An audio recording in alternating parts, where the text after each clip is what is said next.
Habari Tanzania, mimi naitwa Gift Stanford Joshua, wengi wenu mnanitambua kama Gigy Money. Mimi ni mama pia ni msanii wa Tanzania.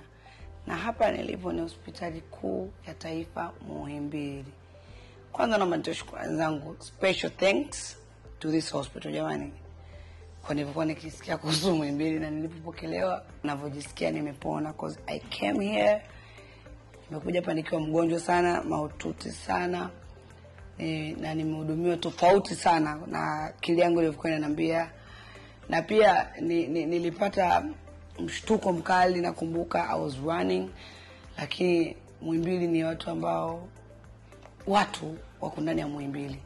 Na binadamu kama mimi na wewe ndio wako ndani ya Muhimbili, wana utu, wana hekima na wana busara pia.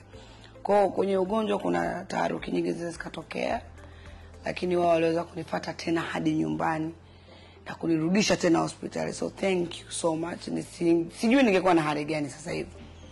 Sijui mko tunaongea nini kwa sababu nilikuwa in very bad shape. Naomba nikubali hilo. Magonjwa si ya kuyakwatani, kuyakiri.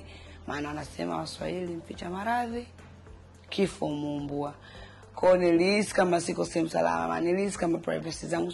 Nilihisi vitu ambavyo navisikiaga mitaani which nimeprove mwenyewe. Na sasa hivi kuanzia leo mimi ni member wa Muhimbili na sitotibiwa sehemu yote kama sio hapa. I like the treatment. Niko nasikiaga si private is hospital private jamani, nilienda kabla ya kuwa hapa. So lakini nimepata msaada wa afya yangu, akili yangu hapa na naongea na sauti yangu. By the way nilikuwa sitoi sauti, nilikuwa kama na auto tune. But now I'm very thankful to Muhimbili na Mungu pia. Kwa sababu madaktari wamenipokea vizuri, manesi wao all the nurses. Government kiukweli niseme kikubwa Muhimbili ya leo sio ya jana wala juzi. Imeimprove. Kuna vifaa vyote ambavyo sio lazima kwenda nje ya nchi, nimeviona mwenyewe pia. So I love it. I really like it. I really love the vifaa vipya vya kizungu. Kiukweli rais wetu anajitahidi sana kwenye jambo hili la afya.